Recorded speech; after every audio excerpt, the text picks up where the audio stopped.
All right, YouTube Eclipse fans, check this out. That's a pair of Viper binoculars by Vortex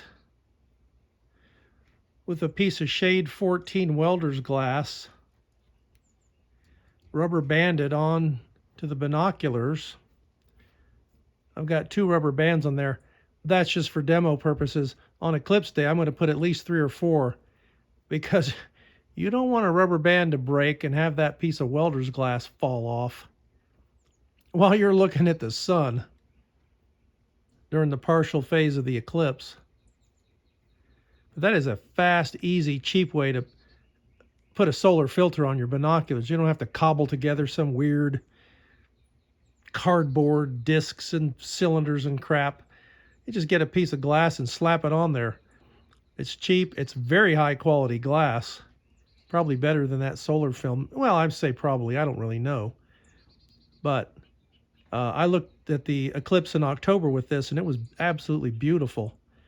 So if you want to make up a solar filter for your binoculars, now that piece of glass is 5 1/4 inches wide, and that, fits the span of my objectives. You may have binoculars where the objectives are farther apart. This isn't going to work for you. But if your objectives are 5 1/4 inches or less apart when you fully spread them out full wide, this will work. And it works fabulously. Now, the other thing to know about this is it's kind of dark in there, but there's a thread there where you can thread in a tripod adapter, so you can put this in a tripod.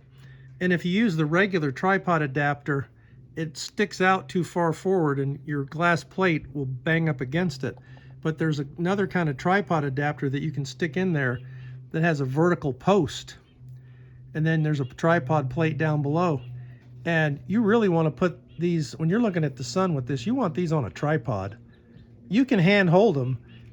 And I just did it a minute ago just to demonstrate it to myself. And it's a crappy image. But if you can use that center threaded port to put one of those vertical stem type tripod adapters, this thing will be rock solid. You'll get a steady view of the sun with this rig. And by the way, that's number 14 welder's glass. These plates are made to fit in welding hoods. They're inexpensive, super high quality. They block out, enough sunlight and UV to do the job. It blocks out the UV unlike a neutral density filter. They're cheap. You can get them at a welding supply house. I got 2 of these, one and a backup, from Amazon, and they are not expensive.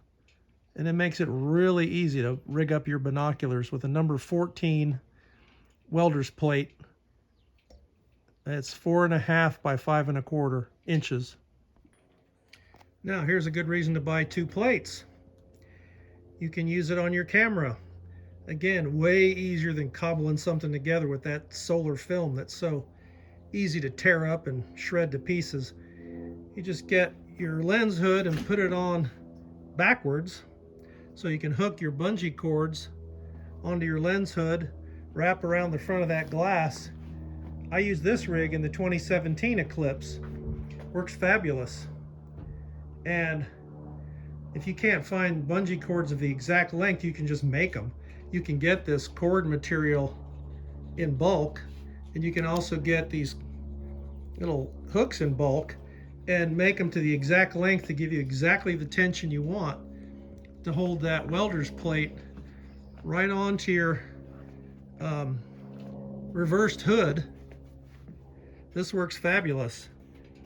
Like I said, this worked great for me in 2017. So if you want to buy solar film and get cardboard and spend a bunch of time dicking around trying to fashion a filter that fits on there, you can do that. Or you can just buy this really high quality glass, some rubber bands for your binoculars, some bungee cords that you either buy or make for your camera and lens hood, and go to town. Next thing I'll say about this, get a gimbal. You do not want to try to do this with a ball head. If you don't know how this gimbal works, Go to the Wimberley video on YouTube and check it out. Once you get your camera and lens balanced on this thing, you just move that and point it anywhere you want, and it'll hold still. You don't have to lock it down, like if you had this on a ball head. Let's say I'm just moving that a few degrees at a time to track the sun, during partial phase. Look how easy that is. You can make minute little adjustments, down, up, a few degrees, sideways, and just let go of your camera. It'll stay right where you aim it. Can you imagine trying to do that with a ball head? What a pain in the you-know-what. If you're a photographer and you don't have a gimbal head, you need to get one. You can use these gimbal heads for a lot of different things. I mean, most people use them for long glass. I even put prime lenses, binoculars, camcorders, anything on a gimbal.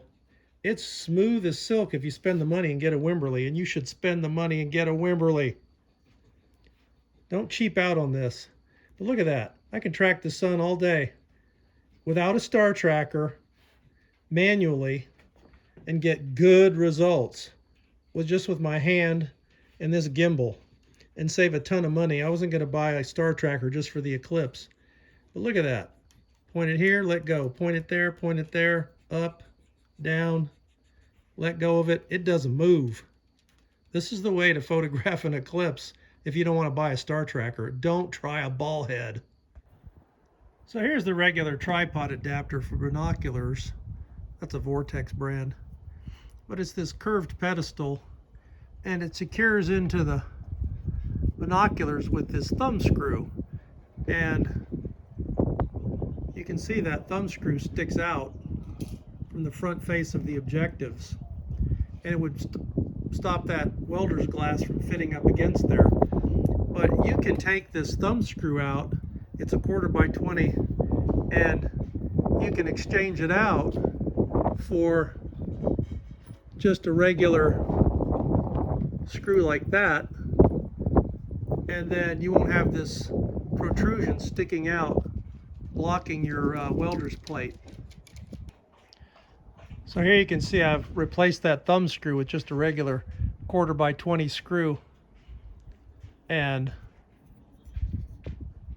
now I don't have anything sticking out here to block my ability to put a piece of welder's glass across the front of those objectives.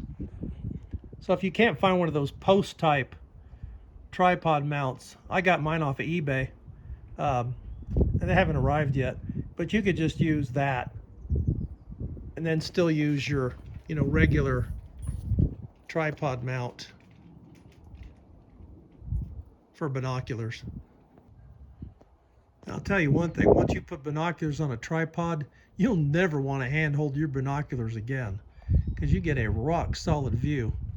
And even more so, not with the ball head, but with that gimbal, you can do the same thing with these binoculars that I show with the camera.